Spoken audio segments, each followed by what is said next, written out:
Force जो है, force standard 8 में या 9th में पूरा का पूरा एक लेसन था। ठीक है, फोर्स एक पूरा का पूरा लेसन था। ये फोर्स कोई छोटा सा टॉपिक नहीं है, फोर्स एक बहुत बड़ा टॉपिक है। लेकिन हम इसके हर चीज के ऊपर ध्यान देंगे, कौन से फोर्स होते हैं, किस तरीके से इंप्लीमेंट होते हैं। ठीक है, हर चीज के बारे में।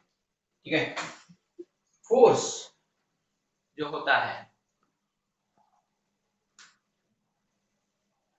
is denoted by capital F. Force ये कैपिटल एफ से शो किया जाता है। और ये फोर्स की डिस्कवरी, ठीक है, हालांकि फोर्स नेचुरली प्रेजेंट था, लेकिन लोगों के सामने लाने का काम किसने किया? न्यूटन ने। ठीक है, न्यूटन ने फोर्स को दुनिया के सामने लाया। अब ऐसा नहीं है कि फोर्स पहले से प्रेजेंट नहीं था, फोर्स पहले से ही प्रेजेंट था, लेकिन लोग उसे समझ नहीं पा रहे थे, ऑब्जर्व नहीं कर पा रहे थे। फोर्स के मायने लोगों के समझ में नहीं आ रहे थे कि भाई अगर एक रस्सी है, ठीक है, तो उसको अगर किसी पुली पे लटका दिया हमने, ठीक है, एक रस्सी है, दैट इज द रोप, ठीक है, और ये किसी पुली पे लटका दिया हमने इसे, तो इसके ऊपर कितना वेट अप्लाई करेंगे, ठीक है, कितना वेट अप्लाई करेंगे हम, जिसके वजह से ये रस्सी टूट जाएंगे, इसका नॉलेज लोगों को नहीं था। ठीक है, लोगों को इसका नॉलेज नहीं था कि भाई ये रस्सी कितना फोर्स सहन कर पाएंगी। अब ये जो वेट अप्लाई किया है, ये एक प्रकार का फोर्स ही हो गया, ये एक प्रकार का फोर्स ही हो गया। ये जो वेट है, ये इस रस्सी के ऊपर एक प्रकार का फोर्स ही अप्लाई कर दिए। तो ये वेट इस रस्सी के ऊपर कितना फोर्स अप्लाई करेंगी, बराबर है, वो कितने फोर्स से वो ब्रेक हो जाएंगी, ब्रेक होंगी क्या नहीं होंगी। तुमने देखा होगा कुछ कुछ जगह पे, एक जगह से दूसरी जगह जब सामान लिफ्ट किया जाता है, तो क्या होता है, वहां पे वो स्प्रिंग टूट जाती है। जैसे कि लिफ्ट के अंदर लिखा हुआ रहता है more than 8 person are not allowed, यानी 8 से ज्यादा विद्या सॉरी क्या बोलते हैं, पर्सन, लोग अलाउ नहीं होते हैं लिफ्ट के अंदर, अगर लिफ्ट बड़ी है तो। ठीक है, अगर लिफ्ट छोटी है तो शायद 5 ही लोगों को अलाउ करती है, 5 लोगों से ज्यादा लिफ्ट में अलाउ नहीं किया जाता। क्यों ऐसा? कि भाई लिफ्ट जिस रोप के ऊपर लटकी हुई है, जो रोप है, वायर्स है ना, बड़े बड़े वायर्स होते हैं, उसे रोप कहते हैं। तो रोप के ऊपर जब लिफ्ट लटकी हुई होती है, तो उनको पता रहता है कि ये कितनी कैपेसिटी झेल सकता है, कितना फोर्स वो रोप झेल सकेगा, ये उनको पता रहता है। इसलिए वो पहले से ही बता देते हैं कि भाई ज्यादा से ज्यादा 5 लोग अलाउ है, उसके ज्यादा ऊपर 6वां लोग अलाउ नहीं है। वहां पे इंस्ट्रक्शन लिखा हुआ रहता है लिफ्ट के अंदर। अगर ज्यादा लोग उसके अंदर चढ़ गए तो क्या होगा? ज्यादा लोग अगर चढ़ गए उसके ऊपर तो क्या होगा? एक कौन है, उसको अलाउ भी आना हो, क्या बोलते, तो उसको एडमिट भी होना नहीं आ रहा क्या? बेवकूफ है कोई तो भी। एक मिनट वेट करो।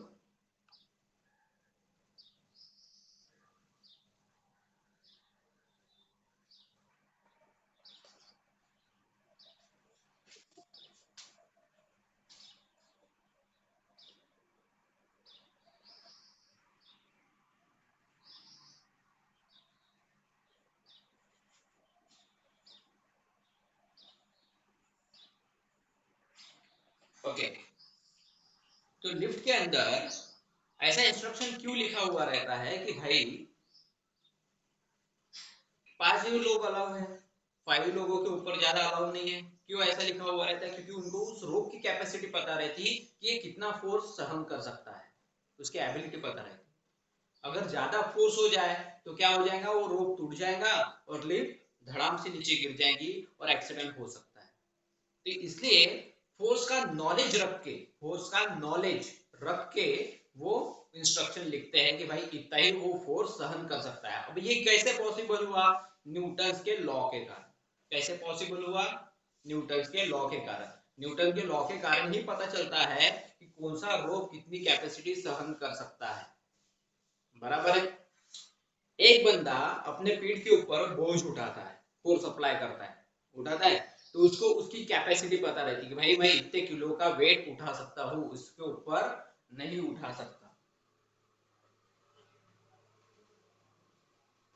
इसके ऊपर नहीं उठा सकता। ओके ना, मैं कुछ लोगों को वार्निंग देना चाहूंगा कि भाई समय पे ज्वाइन हुआ करो, ठीक है। मैं 10 मिनट तक वेट करूंगा, 10 मिनट के बाद अगर ज्वाइन हुए तो मैं उसको अलाउ नहीं करूंगा ग्रुप के अंदर। ये बात ध्यान में रखना है, जो लोग लेट ज्वाइन होते हैं उनके लिए ये इंस्ट्रक्शन है, ये ध्यान में रखो, ठीक है ना। अब यहाँ पे फोर्स के कुछ लॉज अपने को पता करना है अकॉर्डिंग टू न्यूटन, ठीक है।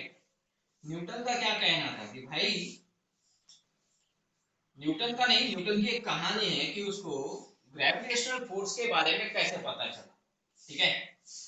उसने तो ये सिर्फ ग्रेविटेशनल फोर्स के बारे में बात किया, ग्रेविटेशनल फोर्स कि भाई एक फोर्स होता है, ठीक है। मान लो ये यहाँ पे इस तरीके से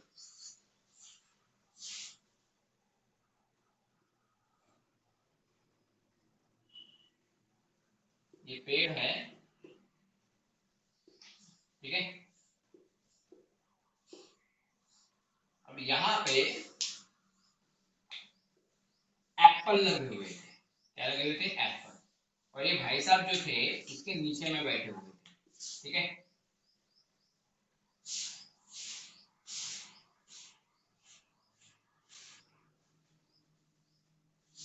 ठीक है, ऐसे बैठे हुए थे, कोई किताब पढ़ते हुए, ठीक है, कोई किताब पढ़ते हुए बैठे हुए थे, ओके। अब अचानक क्या हो गया, ये एप्पल इनके सर के ऊपर गिर पड़ा, तो वो सोचने लग गए कि जब एप्पल उसके वो सर के ऊपर गिरा तो ये एप्पल जो है ये सीधा ही क्यों गिरा, ये सीधा ही क्यों गिरा, ये ऐसे आड़ा क्यों नहीं गिरा, ऐसे क्यों नहीं गिरा, या ऐसे क्यों नहीं गिरा। उसने ये सोचा कि ये सीधा ही क्यों गिरा, क्या कारण है इसके पीछे। तो उसने एक बात वहां पे ऑब्जर्व की कि भाई ये जो सरफेस है, ये सरफेस है, ये सरफेस एक ग्रेविटेशनल फोर्स, एक ग्रेविटेशनल फोर्स तैयार करता है, एक ग्रेविटेशनल फोर्स तैयार करता है। ये फोर्स के कारण कोई भी चीज, कोई भी चीज होती है जो जमीन के ऊपर गिरती है वो अर्थ के डायरेक्शन में होती है। तो कहां पे होती है? अर्थ के डायरेक्शन में। अब अच्छे से समझाने के लिए मैं तुमको एक अर्थ की डायग्राम निकाल के देता हूं। ये मान लो अर्थ है, ठीक है। अब ये अर्थ के ऊपर, ये अर्थ का सेंटर मान लो, ये क्या मान लो? अर्थ का सेंटर मान लो। यहां से एक मैंने पेड़ निकाला, ठीक है, ये पेड़ निकाला, अर्थ के ऊपर एक पेड़ लगा हुआ है जो इस तरीके से, ठीक है। अब ज्यादा बड़ा तो दिखता नहीं है क्योंकि तुम अगर ऊपर से देखोगे तो ये पेड़ दिखेगा नहीं तुमको, इतना छोटा रहता है आयरन में। लेकिन मान लो कि पेड़ ऐसा लगा है, ऐसा ही लगता है क्योंकि अर्थ गोल होता है, और उसके ऊपर पेड़ यहाँ पे भी दिखा सकता हूँ मैं, यहाँ पे भी दिखा सकता हूँ, यहाँ पे भी दिखा सकता हूँ, कहीं पे भी पेड़ को दिखा सकता हूँ मैं, कहीं पे भी पेड़ को दिखा सकता हूँ, ठीक है। मान लो यहाँ पे एप्पल लगे हुए थे, और जब ये एप्पल, छोटे छोटे एप्पल्स यहाँ पे जो लगे हुए थे, मान लो ये एप्पल गिर गया, तो गिरा तो उसका डायरेक्शन कहाँ पे रहेगा? Toward the centre of the earth. तो अर्थ के ऊपर कोई भी एप्पल गिरे या फिर किसी टेरिस के ऊपर से कुछ चीजें गिरे, कोई चीजें फेंकते हो तुम, तो जो भी चीज फेंकते हो, तो जब वो नीचे अट्रैक्ट होती है ग्रेविटेशनल फोर्स के कारण, उसका डायरेक्शन कहाँ पे होता है? टुवर्ड द सेंटर ही होता है, टुवर्ड द सेंटर ही होता है। ये बात ध्यान में रखनी है। तो एक सेंटर की तरफ लगने वाला फोर्स है, ये सेंटर की तरफ लगने वाला फोर्स है। आया में तो सीधा ही गिरता है। ये कभी, ये वाला एप्पल कभी ऐसा नहीं गिरेगा, कभी ऐसा नहीं गिरेगा, ये एप्पल ऐसा ही गिरेगा टुवर्ड द सेंटर। यहां से अगर एप्पल को गिरना है तो ये एप्पल इस तरीके से गिरेगा टुवर्ड द सेंटर। आया ध्यान में, सेंटर की तरफ उसका डायरेक्शन होता है। न्यूटन ने यह भी बताया था कि भाई अगर कोई मून है, कोई मून बोले तो एक ही मून है अपने अर्थ का, मून है और मून से अर्थ की तरफ, ये है मून, मून से अर्थ की तरफ अगर कोई चीज फेंकी जाती है, मान लो कोई मिसाइल या कुछ भी चीज अगर अब मून से अर्थ की तरफ फेंकी जाती है, तो वो जब अर्थ की तरफ गिरेगी, जब वो अर्थ की तरफ गिरेगी तो उसका डायरेक्शन टुवर्ड द सेंटर रहेगा। कैसे भी फेंको, मून के कैसे भी फेंको, उसका डायरेक्शन टुवर्ड द सेंटर ही होगा। ठीक है, मून से अगर कोई भी चीज अगर तुम अर्थ की तरफ फेंकते हो सपोज, तो जब वो अर्थ की तरफ गिरेगी, अर्थ की तरफ गिरेंगी तो उसका डायरेक्शन कहां पे होगा, टुवर्ड द सेंटर होगा, टुवर्ड द सेंटर होगा।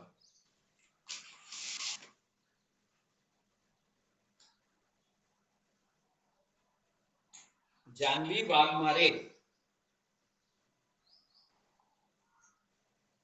आवाज येत आहे का? जानवी वाघमारे,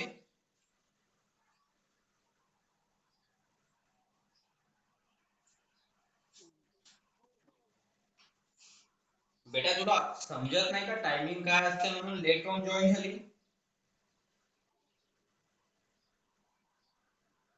याच्यानंतर लक्षात ठेव, जानवी वाघमारे उशिरा 10 मिनिटापर्यंतच वेट करीन मी, 10 मिनिटानंतर अलाउ झाली का तुला अलाउ नाही करणार। ठीक आहे, कोणीही असो, जो लेट झाला त्याला अलाउ करणार नाही मी ग्रुप मध्ये। ठीक है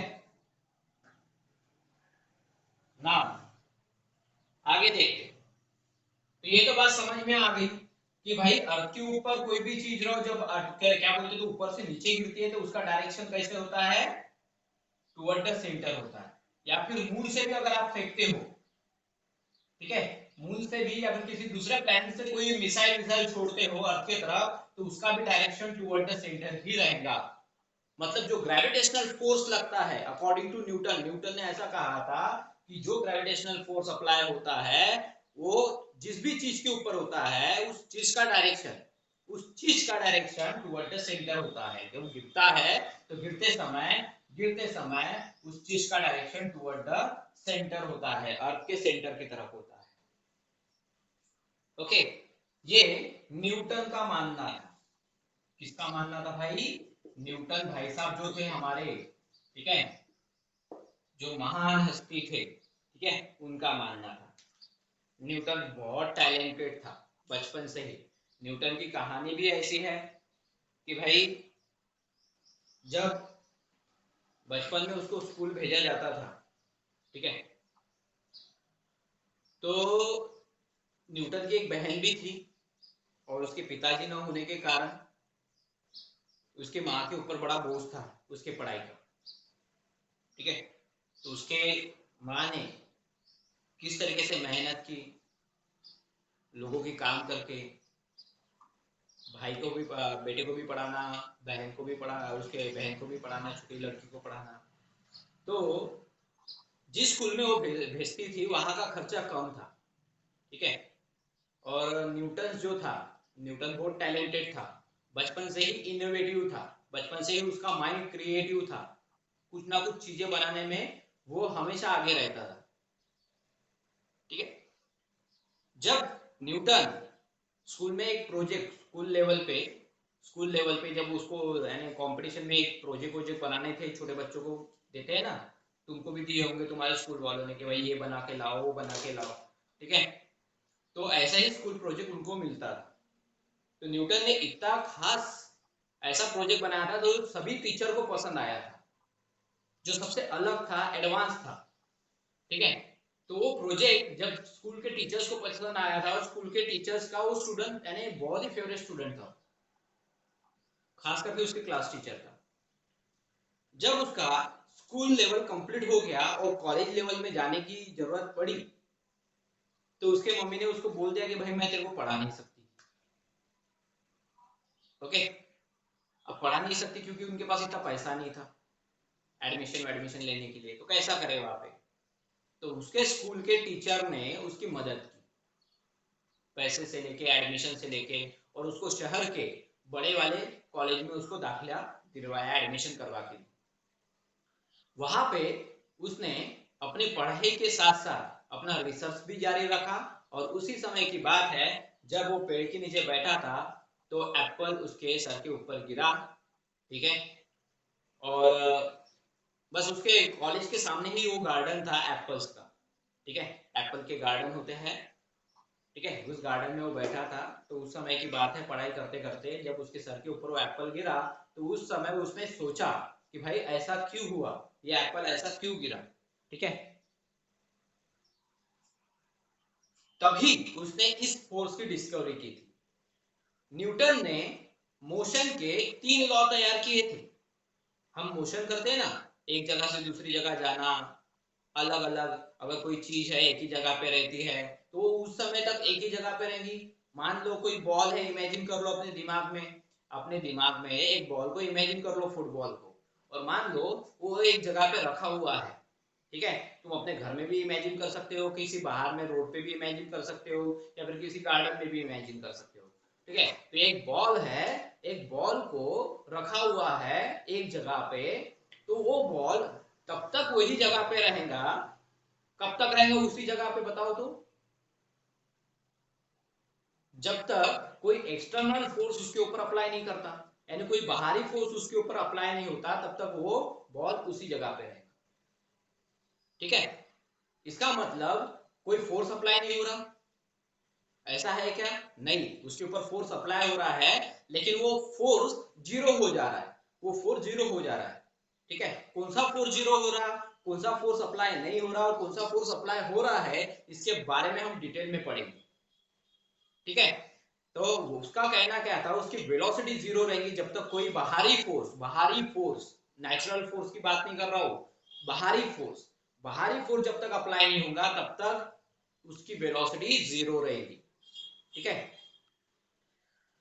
उसने और एक लॉ बनाया था कि हर एक एक्शन का इक्वल और अपोजिट रिएक्शन होता है।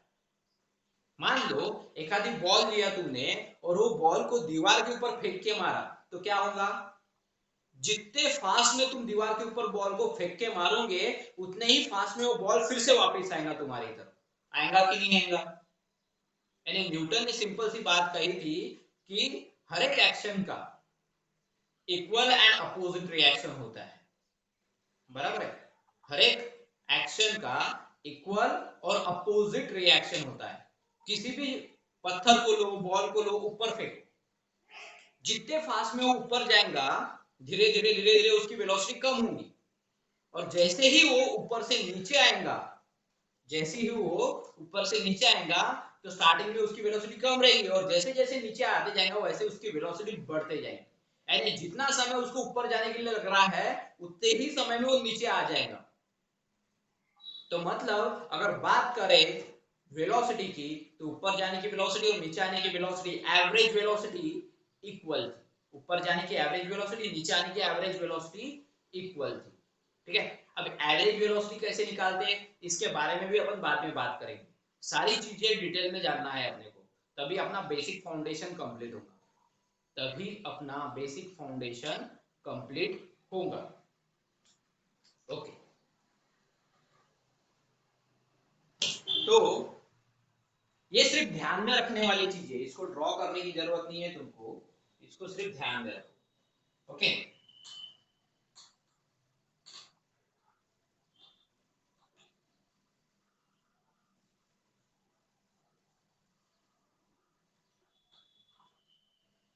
ना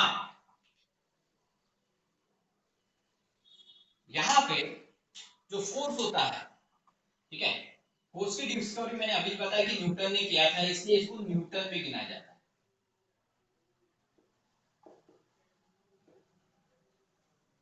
ठीक है, इसको न्यूटन में गिना जाता है। न्यूटन ने कहा ना कि भाई फोर्स मैंने डिस्कवर किया है, इसलिए यूनिट को मेरे नाम से ही जाना जाएगा। फोर्स के दो फॉर्मूले होते हैं, ठीक है। एक फॉर्मूला होता है force equal to mass into acceleration, है ना। क्या होता है, मास इनटू एक्सेलरेशन, ठीक है। तो इसको कैसे लिखा जाएगा, देखो, एक F equal to m into A, ठीक है, और दूसरा F equal to m into G, ठीक है। ए और जी में क्या फर्क है, ठीक है। ये एक्सेलरेशन है, मैंने बताया था इसके भी पहले, ये एक्सेलरेशन है, ठीक है, जिसका फॉर्मूला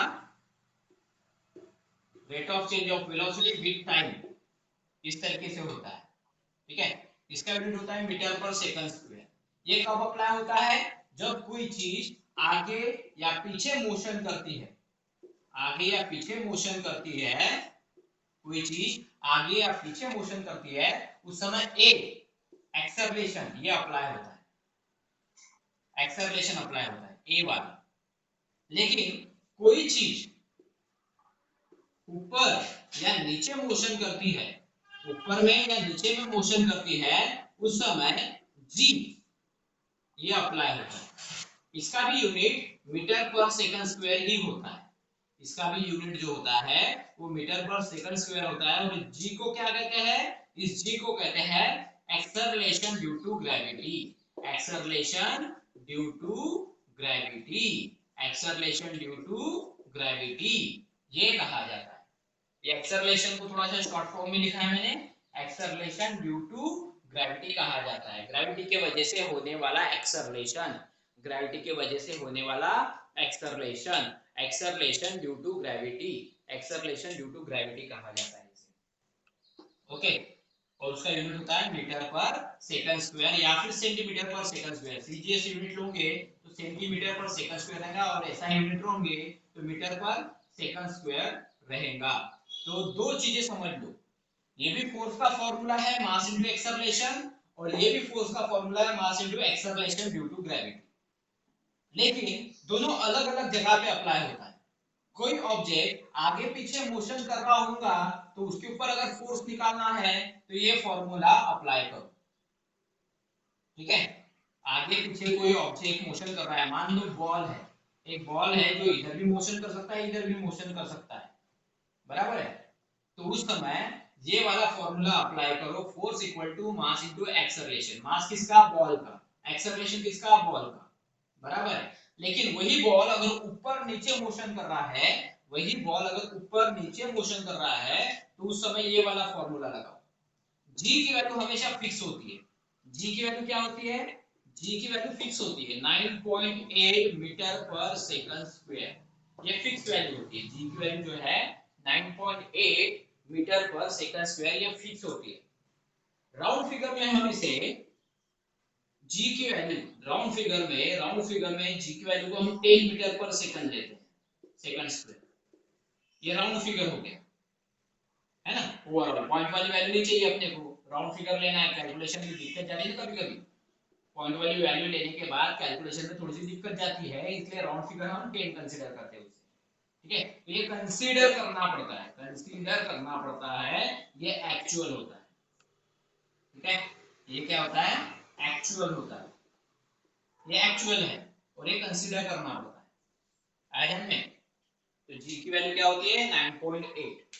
तो फोर्स के दो फॉर्मूले हैं, force equal to mass into acceleration, ये कब अप्लाई करना, ये फॉर्मूला कब अप्लाई करना पड़ता है, जब ऑब्जेक्ट आगे पीछे मोशन करता है, जब ऑब्जेक्ट आगे पीछे मोशन करता है। और ये फॉर्मूला कब अप्लाई करना पड़ता है, जब ऑब्जेक्ट ऊपर नीचे मोशन करता है, जब ऑब्जेक्ट ऊपर नीचे मोशन करता है, ओके। तो इसका स्क्रीनशॉट निकाल लो, ठीक है, मैं भी निकाल लेता हूं ताकि तुमको सेंड कर सकूं।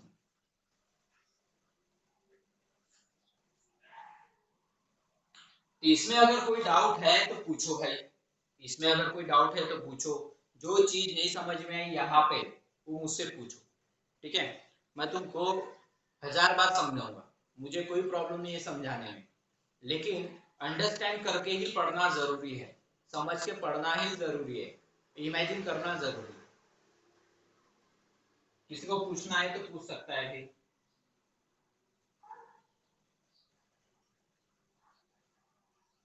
फिर से एक बार देखो, मैं फिर से बता देता हूँ कि फोर्स का जो फॉर्मूला होता है, फोर्स का फॉर्मूला क्या होता है, mass into acceleration, mass into acceleration. Mass के बारे में मैंने पहले ही बताया था, मास क्या होता है, number of particles, quantity of particles in an object, किसी भी ऑब्जेक्ट में कितने पार्टिकल्स अवेलेबल है उसे ही उसे मास कहते हैं, ठीक है, उसे ही उसका मास कहते हैं। पार्टिकल बहुत ज्यादा है किसी ऑब्जेक्ट के अंदर, इसका मतलब उसका मास ज्यादा है, पार्टिकल कम है इसका मतलब उसका मास कम है, ठीक है।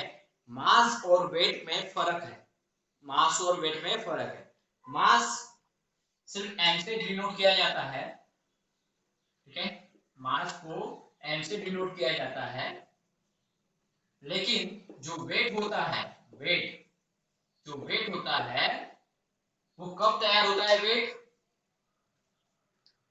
वेट तभी तैयार होता है जब इस मास के ऊपर, इस वाले मास के ऊपर ग्रेविटी अप्लाई हो जाती है, एक्सेलरेशन ड्यू टू ग्रेविटी। इसलिए वेट का फॉर्मूला बनता है mass into acceleration due to gravity, और मास का जो सिंबल होता है वो सिर्फ m होता है, ठीक है। मास का जो यूनिट होता है वो होता है केजी, और वेट का जो यूनिट होता है, वेट का यूनिट होता है KG metre per second square. Wait का जो यूनिट होता है वो होता है KG metre per second square, बराबर है। ये एसआई यूनिट है, मैं सिर्फ एसआई यूनिट के बारे में बता रहा हूं। सीजीएस यूनिट क्या रहेगा, gram centimetre per second square. CGS unit क्या रहेगा, सीजीएस यूनिट क्या रहेगा, gram centimetre per second square, okay, gram centimetre per second square, ये वेट का यूनिट रहेगा, किसका, वेट का, CGS unit. SI unit kg metre per second square, ये वेट का रहेगा, और मास का क्या रहेगा, सिर्फ केजी, मास का क्या रहेगा, सिर्फ केजी। हम कोई भी चीज गिनते हैं तो केजी में गिनते हैं, क्यों, क्योंकि अपन ग्रेविटी का वैल्यू वहां पे मल्टीप्लाई नहीं करते, ग्रेविटी की वैल्यू वहां पे हम मल्टीप्लाई नहीं करते, इसलिए हम अपना सिर्फ मास गिनते हैं, ना कि वेट। वेट गिनते हैं क्या, नहीं, वेट नहीं गिनते, हम गिनते हैं मास, मास केजी में गिना जाता है। फर्क ध्यान में रखना, फर्क ध्यान में रखना, वेट और मास में फर्क होता है, वेट और मास में फर्क होता है, वेट और मास में फर्क होता है, ये बात ध्यान में रखना है, ठीक है, ये बात ध्यान में रखना है।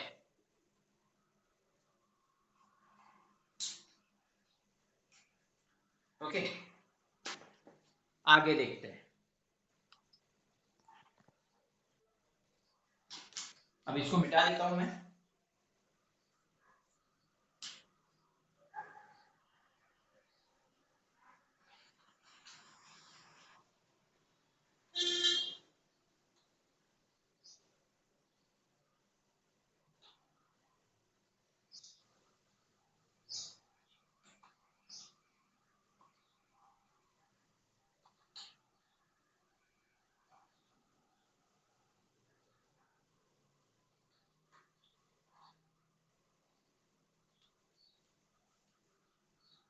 ओके, अब यहाँ पे हम बात करते हैं यूनिट्स, ठीक है।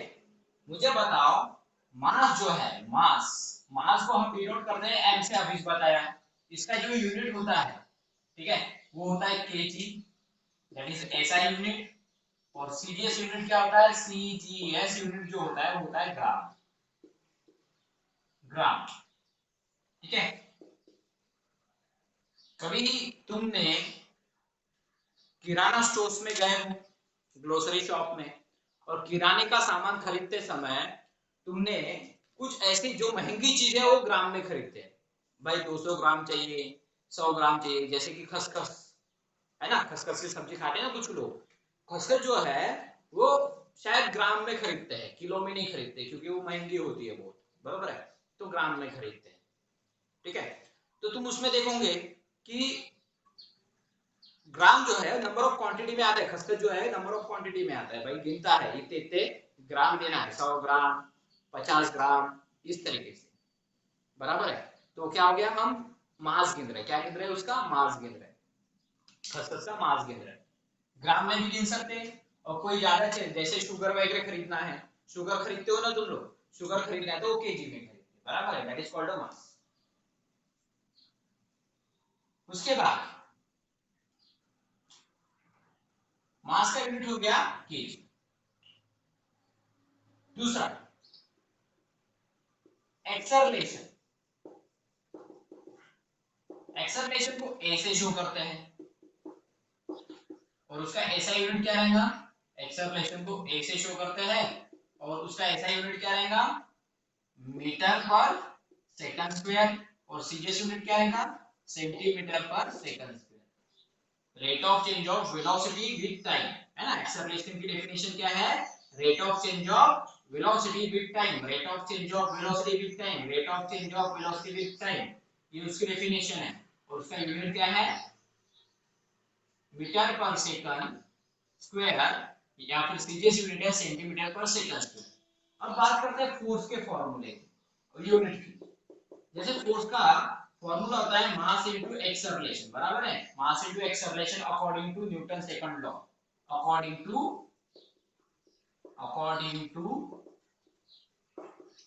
Newton second law.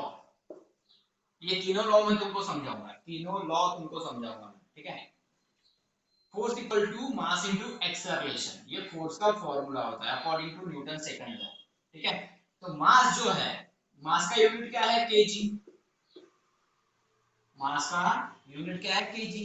एक्सेलरेशन का यूनिट क्या है, मीटर पर सेकंड स्क्वायर, इसलिए क्या हो गया, KG metre per second square, KG metre per second square, KG metre per second square. ये मास का और फोर्स का यूनिट बन गया, किसका यूनिट बन गया, ये फोर्स का, ऐसा यूनिट, कौन सा यूनिट, ऐसा यूनिट। और सीजीएस यूनिट क्या रहेगा, सीजीएस यूनिट क्या रहेगा, gram centimetre per second square. इसके पहले अभी अभी एक फॉर्मूला यहाँ पे तैयार किया था मैंने वेट के लिए, वेट के लिए भी यूनिट सेम आ रहा था, वेट के लिए भी यूनिट सेम आ रहा था, बराबर है। वेट मतलब क्या, वेट मतलब था मास इनटू ग्रेविटी, बराबर है। वेट मतलब क्या था, मास इनटू ग्रेविटी, और इसका भी यूनिट ऐसे ही आ रहा था, मास का था केजी और एक्सेलरेशन ड्यू टू ग्रेविटी का, एक्सेलरेशन ड्यू टू ग्रेविटी का क्या आ रहा था, metre per second square, metre per second square. ये ऐसा यूनिट था, ये कौन सा यूनिट था, ऐसा। सीजीएस यूनिट क्या था, ग्राम सेंटीमीटर पर सेकंड स्क्वायर, ग्राम सेंटीमीटर पर सेकंड स्क्वायर, ये इसका यूनिट था वेट का। अरे क्या हो रहा है यहाँ पे, इसका यूनिट और इसका यूनिट सेम सेम कैसे, इसका यूनिट और इसका यूनिट सेम सेम कैसे, वेट का और फोर्स का, दोनों का यूनिट सेम सेम कैसे। ये इसलिए होता है कि जो वेट होता है वो वेट कोई और नहीं, एक प्रकार का फोर्स ही है, वेट कोई और नहीं है, वेट सिर्फ नाम अलग है। जैसे एक बंदे के नाम दो तो हो सकते हैं, होते हैं ना, किसी का घर का नाम अलग होता है और स्कूल का नाम अलग होता है ना, बंदा एक ही रहता है लेकिन नाम अलग अलग होते हैं। सेम वैसा ही फोर्स एक ही है, बस नाम अलग अलग है, कई जगह उसे फोर्स कहा जाता है तो कई जगह उसे वेट कहा जाता है, ठीक है। अगर वेट अप्लाई हो रहा है तो मतलब फोर्स लगा रहा है, लेकिन हम उसे क्या कहते हैं, वेट ही है, वेट ज्यादा अप्लाई हो गया भाई, एक्चुअली फोर्स ज्यादा अप्लाई हो गया ऐसा कहना चाहिए, लेकिन हम क्या कहते हैं, वेट ज्यादा अप्लाई हो गया बोलते हैं ना। तो वेट जो है वो कोई और नहीं है, वेट जो है वो एक प्रकार का फोर्स ही है, इसलिए दोनों का यूनिट सेम है, ठीक है। जब न्यूटन ने इसे फॉलो किया था तो न्यूटन को इसका यूनिट तो पता था, तो इसी यूनिट को उसने अपना नाम दे दिया, इसी यूनिट को उसने अपना नाम दे दिया। इस यूनिट को उसने कहा न्यूटन, कि भाई मेरे नाम से गिना करो, इस यूनिट को मेरे नाम से, मेरा नाम दिया गया है इस यूनिट को, तो मेरे नाम से जाना करो न्यूटन। इसलिए अपन फोर्स को न्यूटन में गिनते हैं। फिर ये सीजीएस यूनिट को क्या नाम दिया है ना, ये सीजीएस यूनिट को नाम दिया डाइन। क्या नाम दिया? डाइन। ओके, तो फोर्स का ऐसा यूनिट जो होता है, ऐसा यूनिट होता है न्यूटन, ऐसा यूनिट बन गया न्यूटन, और सीजीएस यूनिट बन गया, सीजीएस यूनिट बन गया इसका डाइन। क्या बन गया? डाइन। डायन नहीं बोलना, डाइन बोलना, डाइन। कुछ कुछ बच्चे होते हैं डायन, डायन, ठीक है, तो डायन नहीं बोलना, डाइन बोलना, ठीक है। तो फोर्स के दो यूनिट बन गए, ऐसा यूनिट बोलते हैं न्यूटन और सीजीएस यूनिट बोलते हैं डाइन। इसी यूनिट को न्यूटन ने अपना नाम दिया था, KG metre per second square को न्यूटन ने नाम दिया था। और बहुत सारी चीजें पढ़ना है यहाँ पे, हम एक एक करके पढ़ेंगे, ठीक है। तो इसका स्क्रीनशॉट निकाल लो भाई।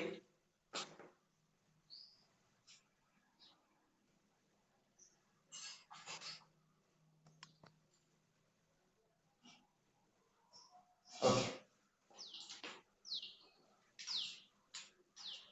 इसके आगे देखते हैं। तो यहां तक समझ में आ गया है क्या? तो इसको बार बार समझना जरूरी है। कि मैं आज के आज इसका वीडियो भी डाल दूंगा, मैंने कल 2 वीडियो डाले हैं, ठीक है, तुम उसके वीडियोस देख लेना। उसके पहले वाले वीडियो मैं बाद में डालूंगा, क्योंकि वो मेरे पास मोबाइल में नहीं है, वो लैपटॉप में डाले हुए हैं, बाद में उसको एडिट करके मैं डाल दूंगा, ठीक है।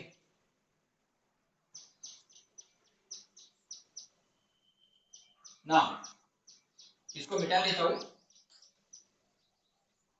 स्क्रीनशॉट मिल जाएगा तुमको, स्क्रीनशॉट सेंड कर दूंगा मैं।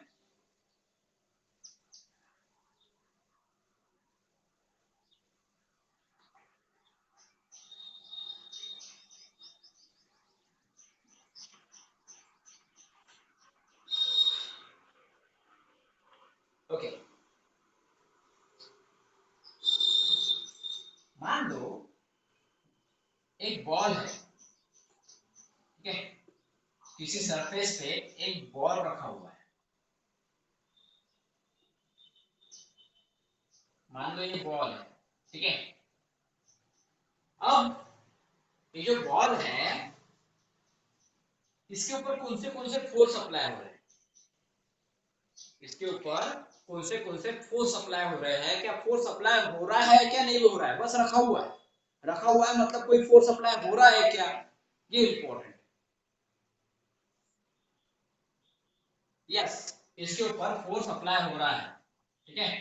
यहाँ पे एक क्वेश्चन हम जनरली अपने आप से पूछ सकते हैं,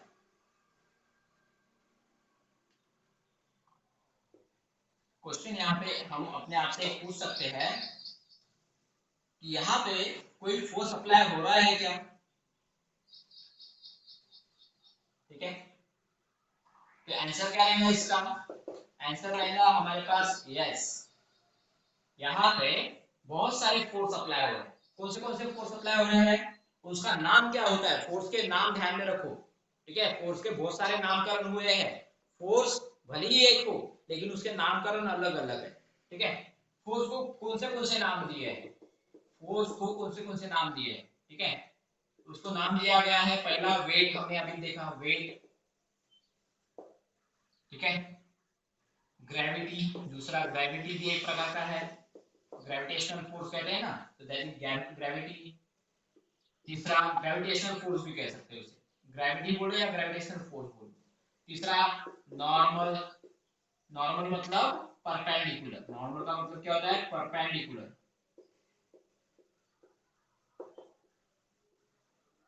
परपेंडिकुलर फोर्स। नॉर्मल का मतलब होता है परपेंडिकुलर फोर्स, नॉर्मल का मतलब क्या होता है, परपेंडिकुलर फोर्स, ठीक है।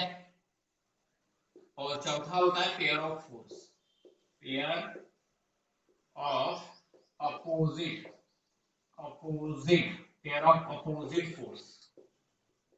ठीक है, तो अलग अलग प्रकार के फोर्स अप्लाई होते हैं, अलग अलग प्रकार के ऑब्जेक्ट के ऊपर नेचुरली फोर्स अप्लाई होते हैं।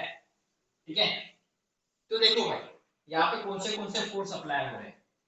ठीक है, ये pair of opposite force apply होगा, एक फोर्स इधर से लगेगा, एक फोर्स इधर से लगेगा, ये पेयर ऑफ अपोजिट फोर्स कहते हैं इसे F1 F2 नाम दे दो,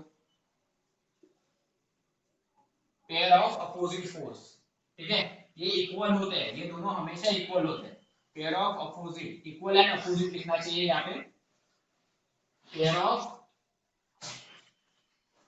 equal and opposite force. Okay, ये सारे के सारे फोर्स इस बॉल के ऊपर अप्लाई हो रहे हैं, ये सारे के सारे फोर्स इस बॉल के ऊपर अप्लाई हो रहे हैं, फिर भी ये बॉल मोशन नहीं कर रहा, क्यों? अगर कोई बॉल है, उस बॉल के ऊपर नेचुरली सारे के सारे फोर्स अप्लाई होते हैं, फिर भी ये बॉल मोशन नहीं कर रहा, ऐसा क्यों? ये सब नेचुरल फोर्स है, फिर भी मोशन नहीं कर रहा। मोशन करना चाहिए, जब फोर्स लगता है तो मोशन होता है, फोर्स लगता है तो मोशन होता है। ठीक है, ये नेचुरल फोर्स है, क्या है ये? Natural force. ठीक है, ये नेचुरल फोर्स है। अप्लाइड फोर्स कौन सा होता है? ठीक है, और एक प्रकार होता है अप्लाइड फोर्स, जो हम अप्लाई करते हैं उसे अप्लाइड फोर्स कहते हैं, उसे एक नाम दिया गया है, एक्सटर्नल फोर्स। जो हम अप्लाई करते हैं उसे नाम दिया गया है एक्सटर्नल फोर्स, मतलब बाहरी फोर्स, एक्सटर्नल फोर्स। ठीक है, ये नेचुरल फोर्स नेचुरली अप्लाई होते हैं, ये एक्सटर्नल फोर्स हम अप्लाई करते हैं। ठीक है, किसी मशीन के द्वारा, किसी इंसानों के द्वारा जो फोर्स अप्लाई होता है, that is called external force. Okay, तो इसे फिफ्थ नाम देंगे, नंबर फिफ्थ। ओके, तो नेचुरली बात कर रहे हैं, सबसे पहले मैं नेचुरल फोर्स की बात करूंगा। यहाँ पे पेयर ऑफ फोर्स लग गया, pair of equal and opposite force, pair of equal and opposite force लग गया, एक इधर से लग गया, एक इधर से लग गया। नॉर्मल फोर्स, नॉर्मल एक फोर्स ऐसे लगेगा ऊपर की तरफ, ठीक है, और एक फोर्स नीचे की तरफ लगेगा, ये नॉर्मल है, नॉर्मल फोर्स। ठीक है, और ये ग्रेविटेशनल फोर्स।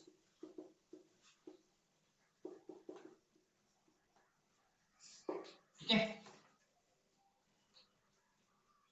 एक चीज के ऊपर देखो, चार के चार ही फोर्स लग गए। ठीक है, यहाँ पे वेट अप्लाई नहीं किया, वेट नहीं लगा। ठीक है, वेट छोड़ के बाकी चार फोर्स अप्लाई हो रहे, तीन फोर्स, एक pair of equal and opposite force, एक नॉर्मल और एक ग्रेविटी।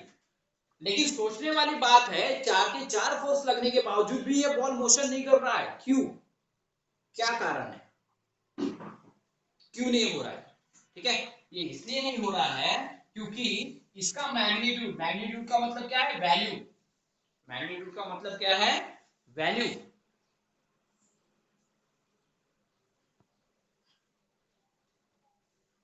मैग्नीट्यूड का मतलब क्या है? Value, right? इसका मैग्नीट्यूड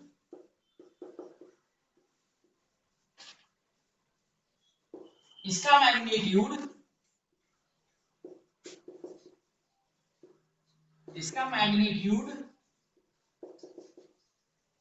और इसका मैग्नीट्यूड,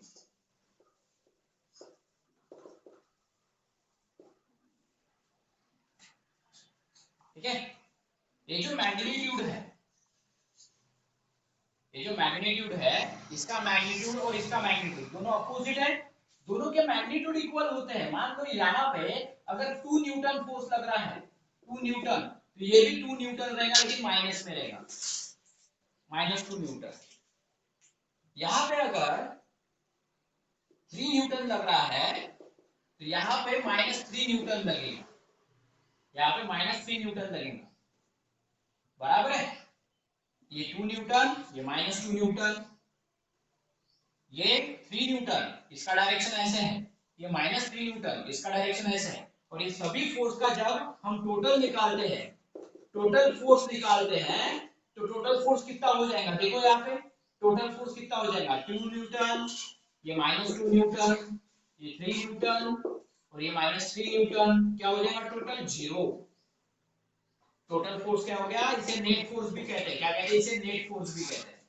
नेट फोर्स का मतलब टोटल फोर्स, टोटल फोर्स क्या हो गया 0। तो नेचुरली जितने भी फोर्स अप्लाई होते हैं हमारे ऊपर भी, हम अगर एक जगह खड़े हैं, ठीक है, तो हमारे ऊपर जो नेचुरली फोर्स अप्लाई हो रहा है वो टोटली 0 है। इसलिए हम किसी फोर्स को महसूस नहीं करते, हम हल्का महसूस करते हैं, फ्री महसूस करते हैं, कहीं भी चल सकते हैं, कहीं भी कूद सकते हैं, दौड़ सकते हैं, हम हल्का फ्री महसूस करते हैं। ऐसा क्यों महसूस करते हैं, क्योंकि हमारे ऊपर जो भी नेचुरल फोर्स अप्लाई हो रहा है उसका टोटल 0 हो रहा है, उसका टोटल 0 होता है। समझ में आ गया, ठीक है। तो अलग अलग फोर्स यहाँ पे अप्लाई होते हैं, मैंने अलग अलग फोर्स के नाम बताए, ये सभी के सभी फोर्स होते हैं, बस नाम अलग अलग है, नाम अलग अलग है। एक मिनट, मोहित उकुंडे, आवाज येत आहे का बेटा,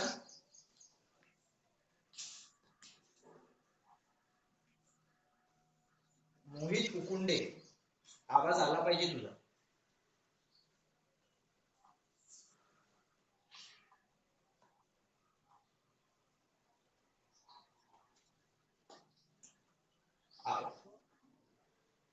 बेटा खूप लेट आला तू, ठीक आहे, उद्यापासून जर, ओके, उद्यापासून कसं आहे, मी 10 मिनिटापर्यंत वेट करेन, 10 मिनिटाच्या नंतर मी कोणाला चलाव नाही करणार जो लेट येणार, ते काही कारण असो, कारण मी ऐकणार नाही, ठीक आहे।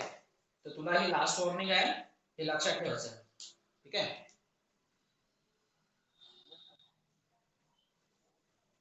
ओके, तो आज हम यहां तक ही पढ़ेंगे, ठीक है, इसके आगे का हम कल पढ़ लेंगे, ठीक है। अभी प्रेजेंट ही दे दो, दूसरी क्लास ज्वाइन करना है तुमको। तो आज का किसी को कुछ डाउट हो तो पूछो, आज का किसी को कोई डाउट हो तो पूछो। हाँ, एक चीज बताना रह गया, एक चीज क्या बताना रह गया, एक्सटर्नल फोर्स के बारे में। किसका माइक चालू है, माइक बंद करो अपना। एक चीज बताने की रहेगी, एक्सटर्नल फोर्स।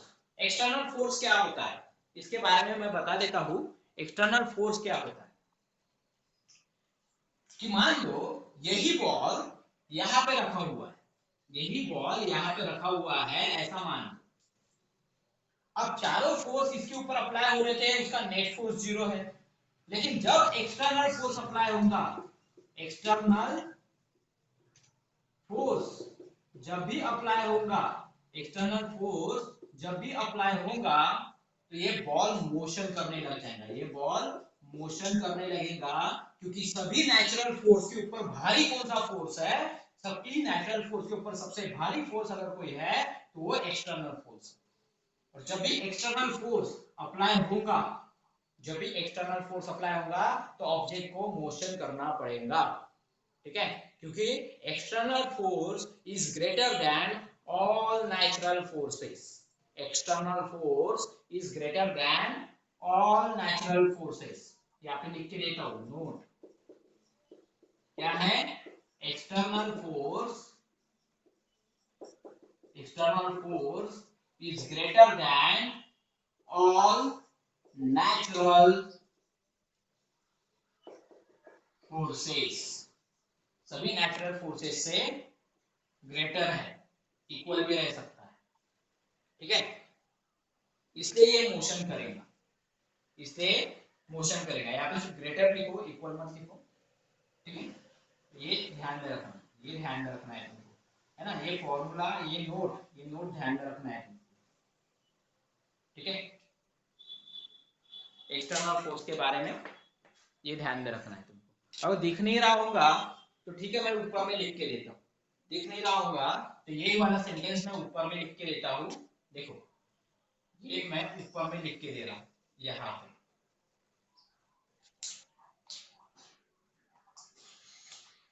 क्या है नोट? एक्सटर्नल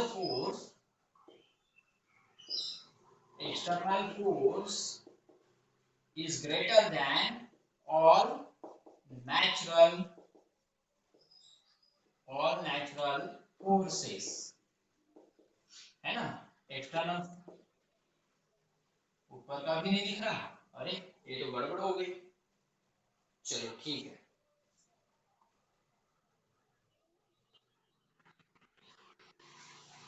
एक मैं लिख के देता हूँ ना, डोंट वरी। नहीं दिखाई दे रहा है तो कहीं ना कहीं तो दिखाई देगा, यहाँ पे दिखाई देगा, ठीक है। यहाँ पे मैं यहाँ पे नोट कर लेता हूँ, ठीक है। नोट, ठीक है। External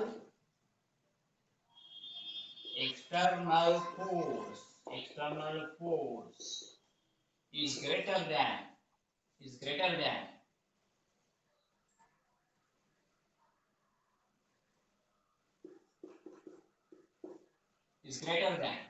external force is greater than all natural